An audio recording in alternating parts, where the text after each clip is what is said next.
మనస్సులో ఏ విధమైనటువంటి శంక పెట్టుకోకుండా, ఆనాడు నాయందు నా మనస్సు స్వాస్థ్యత లేని సమయంలో నా శరీర బలంతో నేను రావణాసురుణ్ణి నిగ్రహించలేనటువంటి స్థితిలో రావణుడు బలాత్కారంగా నన్ను అపహరించాడు తప్ప నా మనస్సు రాముని యందే ఉన్నదైతే, సర్వకాలముల యందు రాముణ్ణి ధ్యానం చేసిన దాననైతే, సర్వకాలముల యందు పృథివీ, అంతరిక్షము, ఆకాశము, అష్టదిక్పాలకులు, సూర్యచంద్రులు, అంతరాత్మ, అగ్ని సాక్షిగా ఉండి నా మనస్సు ఒక్క క్షణం కూడా రాముణ్ణి విడిచిపెట్టనదే నిజమైతే ఈ అగ్నిహోత్రుడు నన్ను రక్షించుగాక.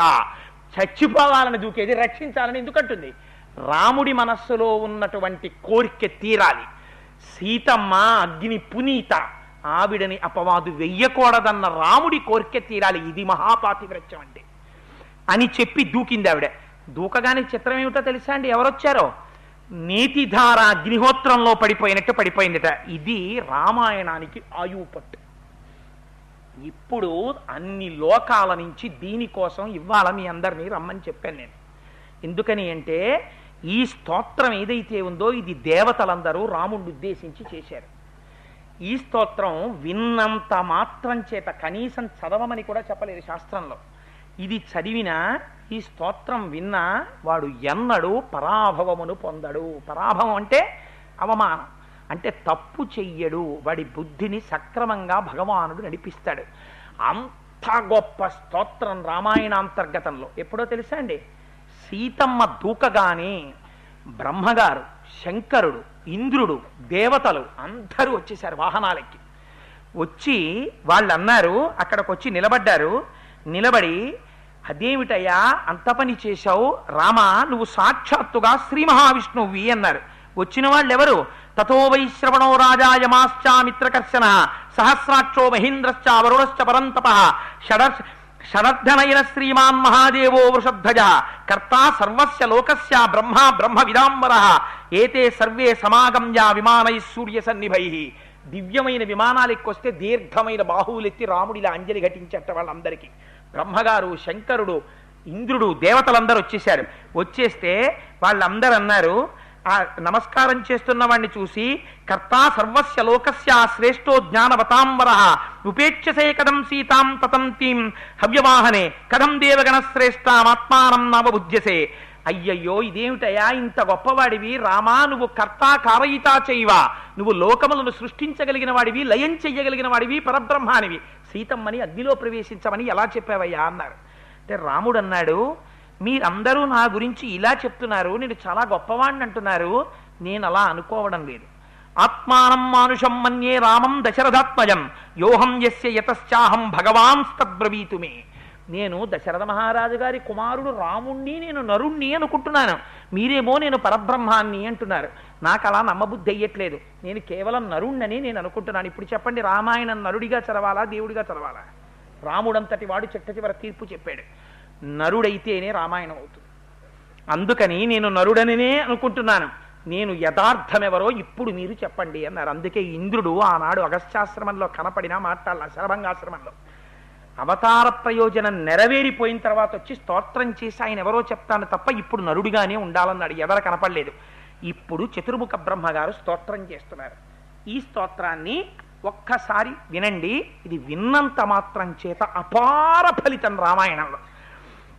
భవన్నారాయణో దేవ శ్రీమాన్ చక్రాయుధో విభో ఏకశృంగో వరాహస్త్వం భూత భవ్యస్స పత్నజిత్ అక్షరం బ్రహ్మ సత్యం చ మధ్యే చాంతే చ రాఘవ లోకానాం త్వం పరో ధర్మో విశ్వక్సేనశ్చతుర్భుజః శార్గం ధన్వా హృషీకేశః పురుషః పురుషోత్తమః అజిత ఖడ్గధృద్విష్ణుః కృష్ణశ్చైవ బృహద్బలః సేనానీర్గ్రామణీశ్చ త్వం బుద్ధిః సత్వం క్షమాదమః ప్రభవశ్చాప్యయశ్చత్వ ఉపేంద్రో మధుసూదనః ఇంద్రకర్మా మహేంద్రస్త్వం పద్మనాభోరణాంతకృత్ శరణ్యం శరణ్యం శరణం చత్వ ముహుర్దివ్యా మహర్షయః సహస్రశృంగో వేదాత్మా శతజిహ్వో మహర్షభః త్వం త్రయాణాం హి లోకానా ఆదికర్తా స్వయం ప్రభుః సిద్ధానామపి సాధ్యాన ఆశ్రయశ్చాసి పూర్వజః త్వం యజ్ఞస్త్వం వషట్కారస్త్వం ఓంకార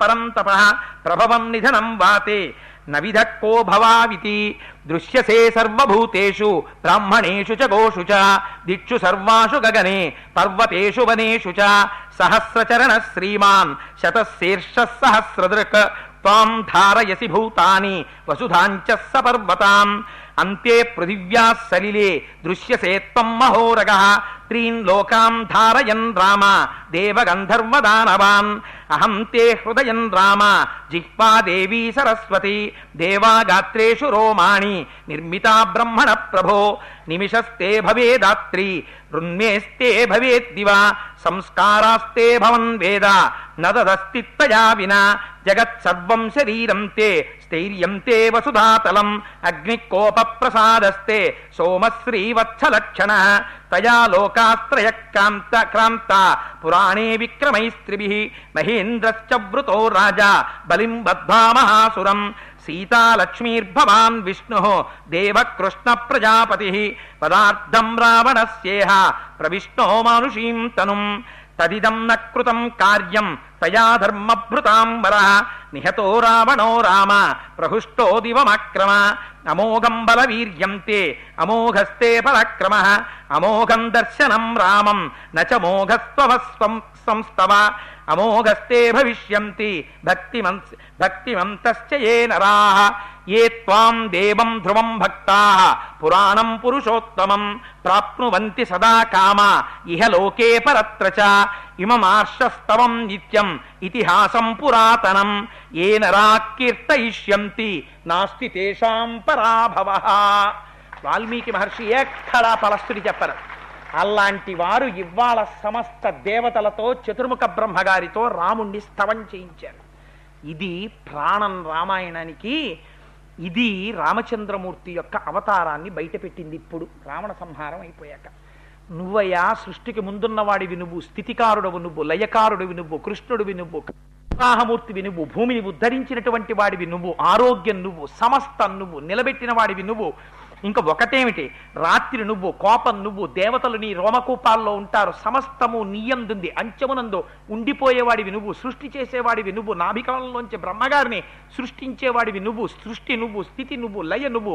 నువ్వు కన్ను మూస్తే రాత్రి, కన్ను తెరిస్తే పగలు, నువ్వు తలుచుకుంటే లయం, నువ్వు సృష్టిస్తే సృష్టి, నువ్వు నిలబెడితే స్థితి. ఇంత స్తోత్రం చేసి రామా ఇది నీ స్వరూపం అన్నారు. అన్న తర్వాత అగ్నిహోత్రంలోంచి అగ్నిదేవుడు బంగారు సింహాసనం మీద పైకొచ్చాడు. తొడ మీద సీతమ్మ తల్లిని కూర్చోపెట్టుకున్నాడు. రామా ఎవరనుకుంటున్నావో తెలుసా? ఈ తల్లి, ఈ సాక్షి, ఈ తల్లి అక్లిష్టమాల్యాభరణాం తథా రూపాం మనస్వినీం దదౌ రామాయ వైదేహి అంకే కృత్వా విభావసు అబ్రవీచ్చ తదా రామం సాక్షీ లోకస్య పావకః ఏషా తే రామ వైదేహి పాపమాస్యాన విద్యతే నైవ వాచాన మనసా నానుధ్యానాన్న చక్షుషా సువృత్తావృత్త శౌండీర నత్వామతిచారః రావణేనాపనీతైష వీర్యోత్సిక్తేన రాక్షస తయా విరహితా దీన వివశా నిర్జనాత్మనాత్ వృద్ధాం చాంతఃపురే గుప్త తచ్చిత్తాత్ తత్పరాయణ రక్షితా రాక్షసీ సంఘైర్ వికృతైర్ఘోర దర్శనైః విశుద్ధ భావాం నిష్పాపాం ప్రతిగృహ్ణీశ్వరాఘవ నకించిదవిదాత్తవ్య మహామాజ్ఞాపయామితే. ఆ తొడ మీద కూర్చోపెట్టుకుని సీతమ్మ తల్లిని తండ్రి కుమార్తెని తీసుకొచ్చినట్టు తీసుకొచ్చి, ఈవిడ మహాపునీత, మహాప్రాజ్ఞురాలు, గొప్ప పుణ్యచారిత్రం ఉన్నది. ఈ తల్లి కంటితో దోషం చెయ్యలేదు. రావణుణ్ణి తనంత తానిలా కన్నెత్తి చూడలేదు. రాక్షస సంహారం జరిగిందంటే ఈవిడ పాతివ్రత్యం వల్లే జరిగింది. ఈ తల్లి మనస్సుతో పాపం చెయ్యలేదు, వాక్కు చేత పాపం చేయలేదు. సర్వకర్మ సాక్షిని నేను అగ్నిహోత్రుణ్ణి. 98.4 డిగ్రీలు ఇక్కడ ఉంటే కదా వేడి ఉంటుంది. అందుకని నేను సమస్త జీవుల యొక్క కర్మలని చూస్తుంటాను. ఈ తల్లి యందు కించిత్ దోషం లేదు. రామా సర్వకాల సర్వావస్థల యందు నీనామని చెప్పుకుని నీ పాదముల యందు మనస్సు పెట్టుకున్న తల్లి ఈ సీతమ్మ. నువ్వు ఇంకొక మాట చెపితే నేను అంగీకరించను. ఈ సీతమ్మని నువ్వు స్వీకరించు అన్నారు. రాముడు అన్నాడు, మహాప్రభో మీరందరూ చెప్పవలసిన అవసరం లేదు. ఈ సీతమ్మ భూజాత, సర్వకాలముల యందు ఆయమ్మ మనస్సు నా దగ్గరున్నది అని నాకు తెలుసు. సముద్రం చెలియలి కట్టని దాటలేనట్టు అగ్నిహోత్రాన్ని చేతపట్టలేనట్టు సీతమ్మని రావణుడు తాకలేడన్న విషయం నాకు తెలుసు. కానీ ఈ విషయం రేపటి రోజున లోకమంతటికీ తెలియాలి. చేతకాని వాడు రాముడని లోకం అనకూడదు. సీతమ్మ చారిత్రం ఏమిటో లోకమునకు చెప్పాలని భర్తగా నేను అనుకున్నాను. అందుకని అంత ధైర్యంగా కన్నుల నీరు వరదలై పారుతున్నా సీతమ్మని చితి ప్రవేశం చేయించాను.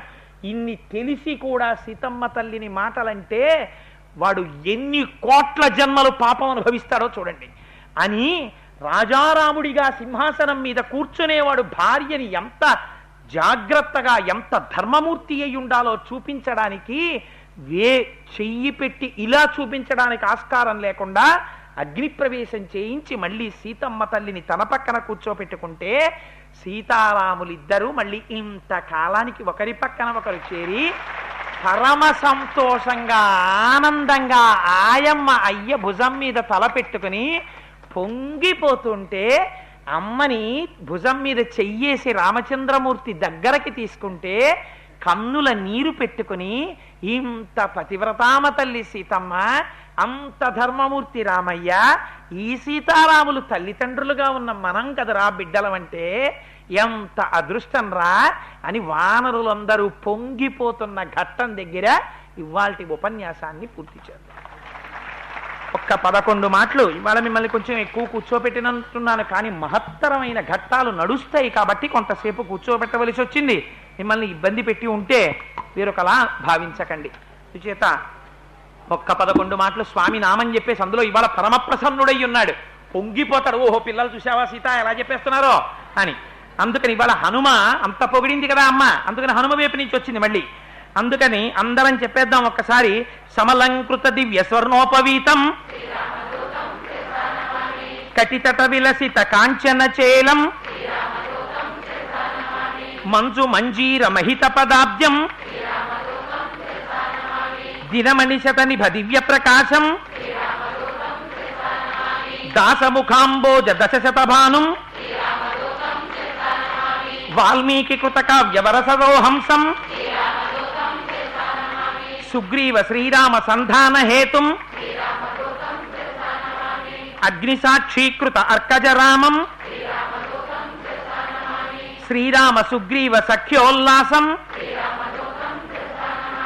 సుగ్రీవ పట్టాభిషేక ప్రవీణం రామచంద్ర దత్త రమణీయ భూషం స్వయం ప్రభాదత్త సుఫలాతి భోజ్యం లంకాగమన సమలంకృత దేహం సాగరోల్లంఘన సంపూర్ణకాయం భద్రాచల రామ భద్ర సమేతం. అసలు నాకు అనుమానంగా ఉంది, ఒకవేళ తెల్లవారే వరకు రామకథ చెప్పినా మీరు కూర్చుంటారేమో. మీ భక్తికి నిజంగా సీతారాములు పొంగిపోయి ఉంటారు. ఇంకొక్కసారి శ్రీరామదూతం శిరసా నమామి. సర్వం శ్రీ ఉమామహేశ్వర బ్రహ్మార్పణమస్తు. స్వస్తి.